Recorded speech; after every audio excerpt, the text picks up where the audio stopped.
Now, Coach, a lot to get into with you. First and foremost, wrestling is always going to be in your blood. You have the new podcast, Behind the Turnbuckle, with the legendary Tommy Carlucci. I mean, talk about the decision to do this. And, man, you couldn't ask for a better time than right now to do this podcast. Well, thank you for bringing it up. A lot of people may not know Tommy Carlucci. He is 32 years in the business inside the WWE. There's going to be some legendary stories that we tell. And the reason, Dave, to be honest with you, is kind of what The Rock has done the last couple of weeks. And I leaned away from the WWE, and I'm the first one to admit it. I always thought, oh, my bosses at the PGA Tour are all over here. They won't like the coach being the rest. I said, you know what?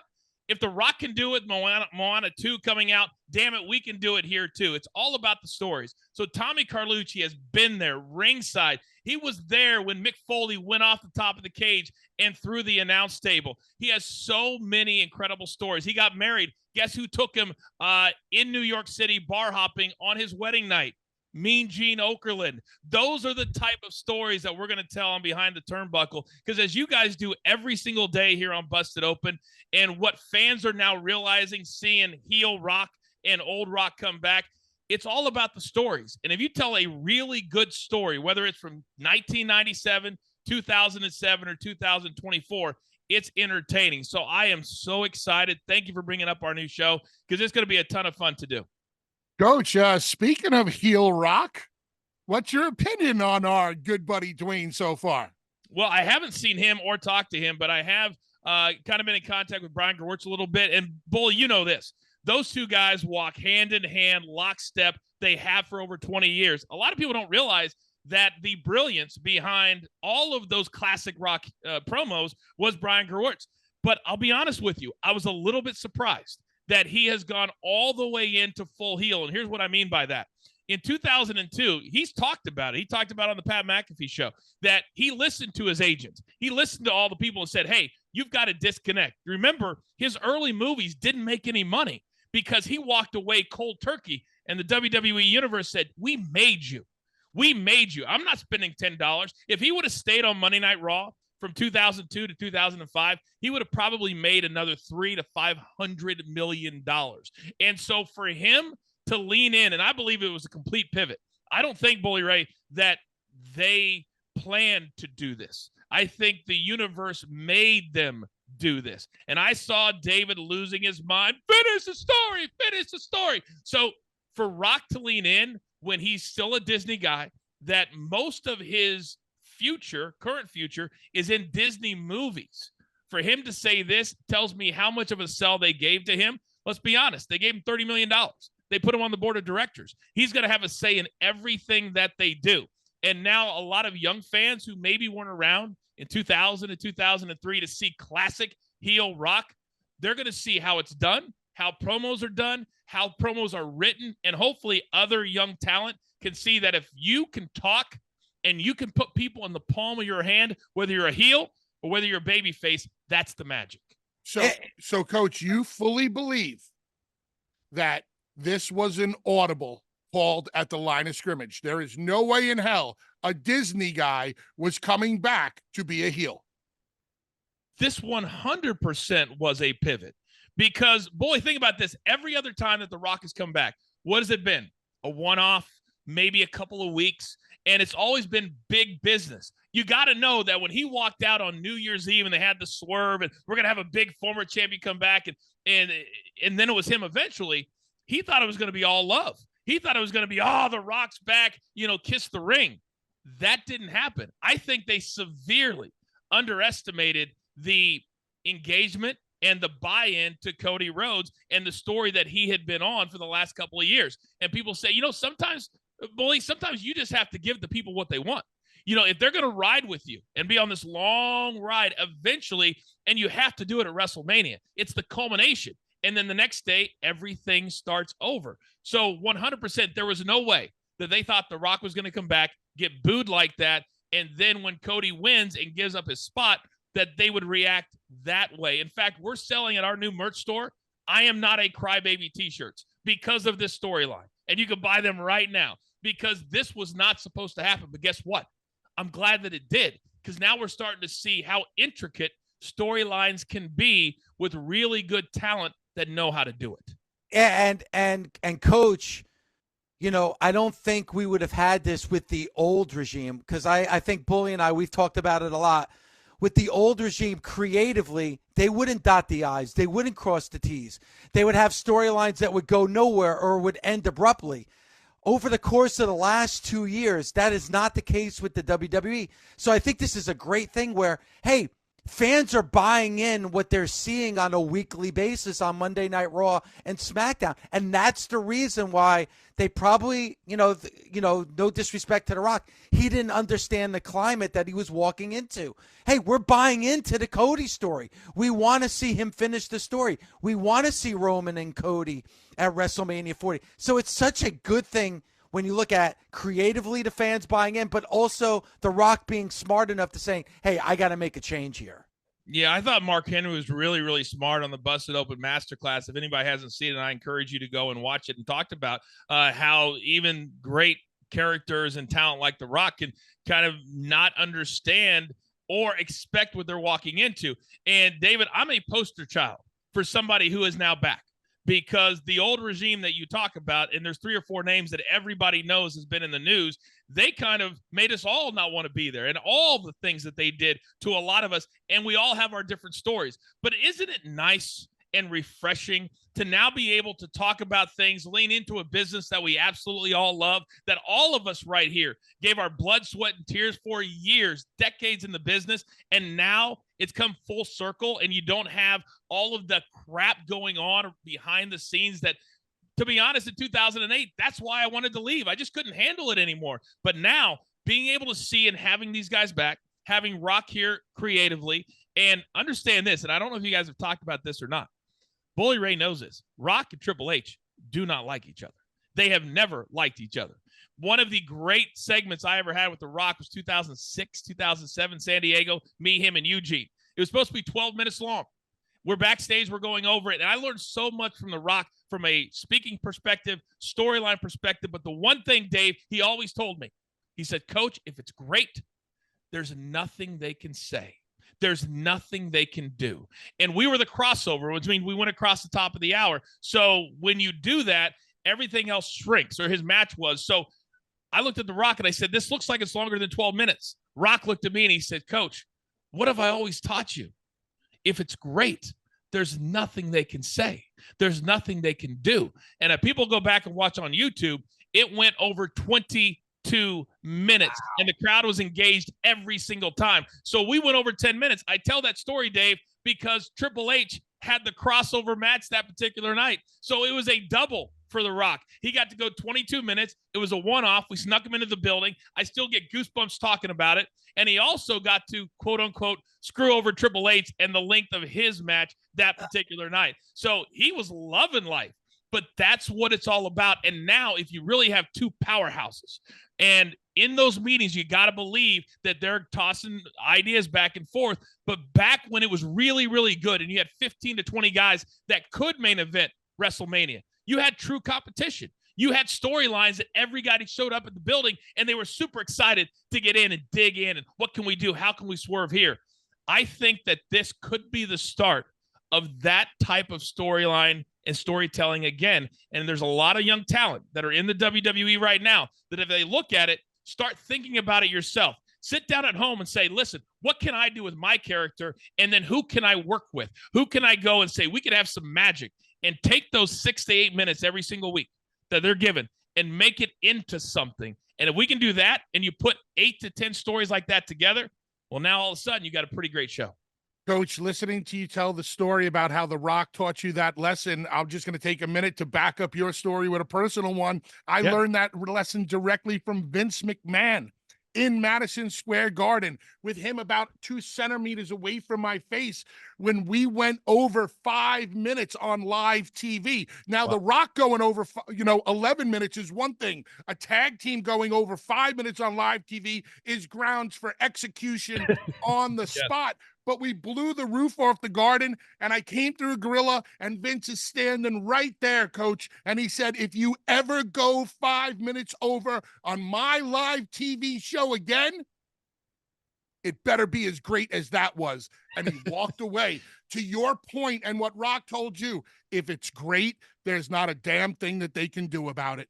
And that's it. Be so good that what are they going to do? They have to just throw their hands up in the air and they just have to deal with it. And most of the time, Rocky was able to do that. And that's why Rocky and Steve and Trips, they could go over on their time and nothing would really ever happen to them. And you've experienced that because you were in the ring with them. 100%. I was in the ring with Rocky so many times. And I just saw it. And here's maybe part of the problem. And I hope that The Rock is back and going to show up many times, because I just saw The Undertaker do his podcast. I'm sure you guys have seen it too.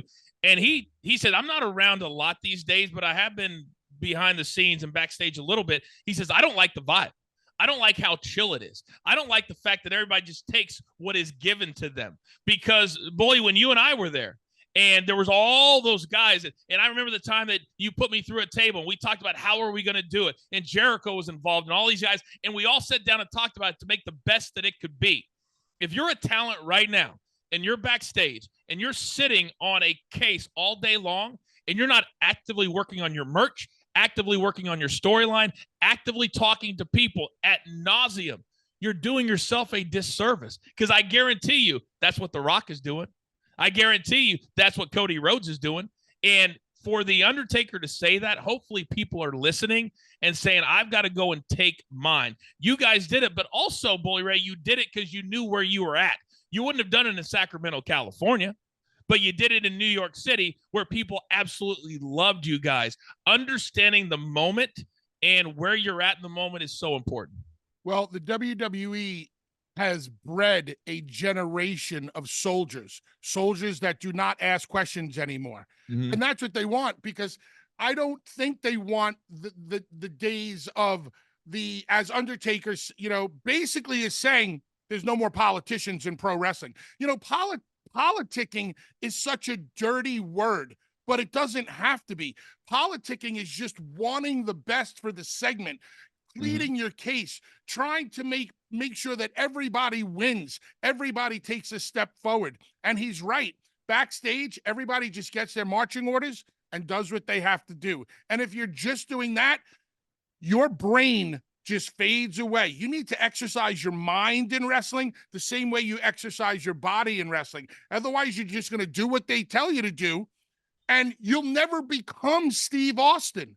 Because if Steve Austin just stayed as the ringmaster, what would Stone Cold would have never been here. So who is doing that backstage? And that's a great point by Undertaker.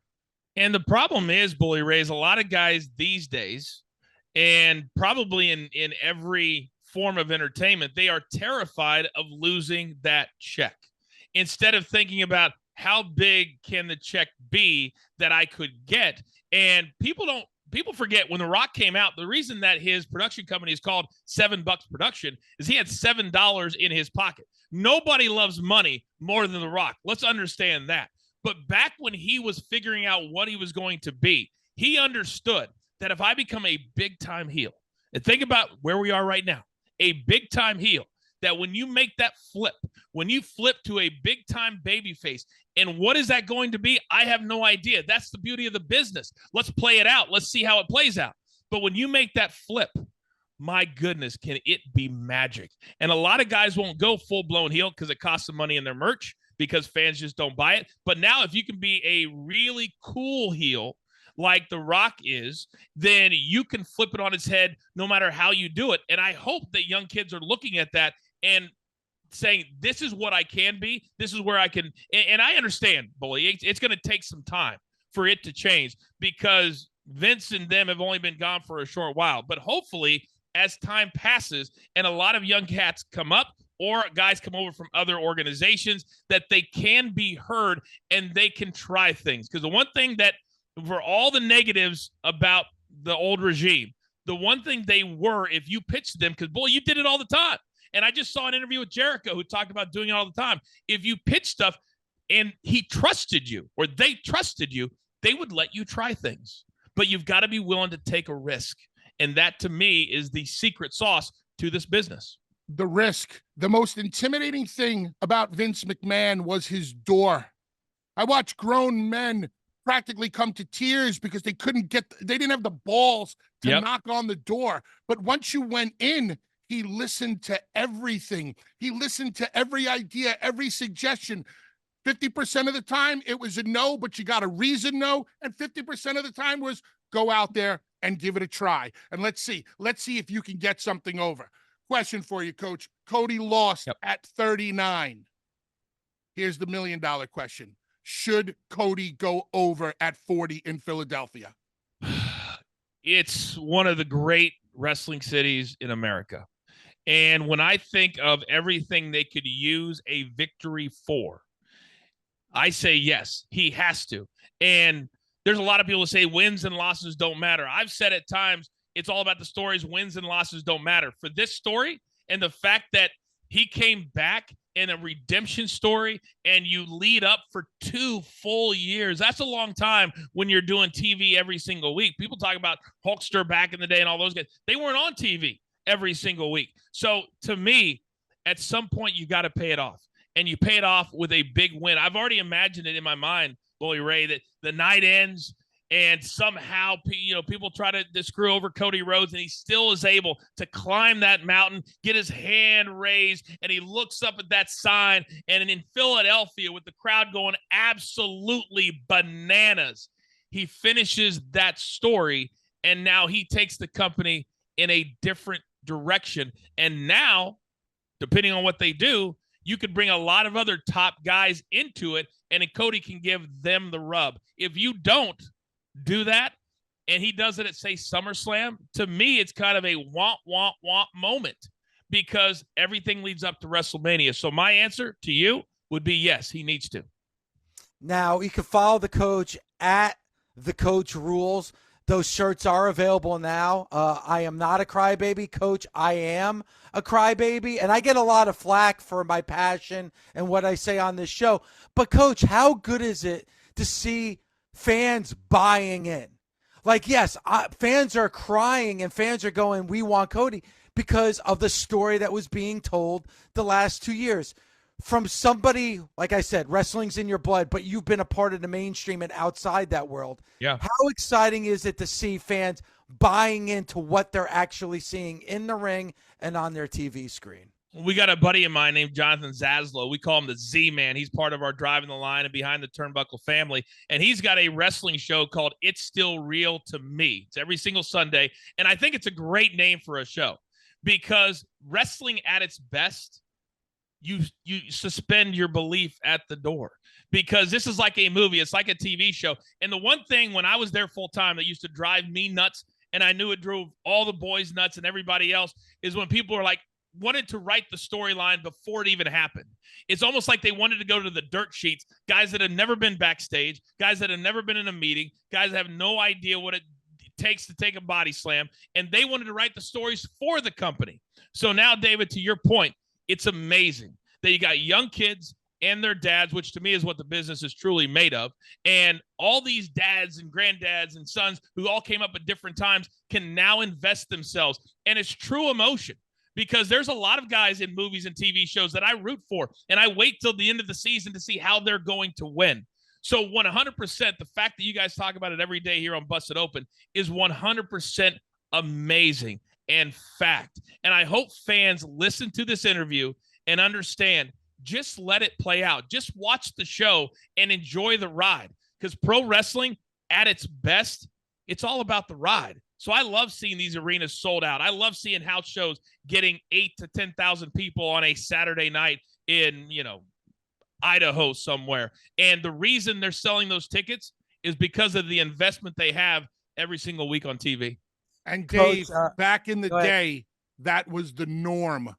15,000 people every single night on house shows. Yep. And now we're seeing it again. We're seeing it again in 2024, which is so good to see. Follow him at The Coach Rules. Again, the podcast is called Behind the Turnbuckle. And Coach, you've been a great supporter of this show, and we have a new regime here as well. So, Coach, always great seeing you, always great talking to you. And, man, I can't wait to see what we're going to see in Philadelphia at WrestleMania 40. I love you guys. I'm just a phone call away. You guys are amazing. And I've always called you guys friends. So thank you. Thank everybody there. Thank the Busted Open Nation. Follow us at Behind the Turnbuckle. Let's just have some fun together. Let's go forward together. I would love that. Take care, guys.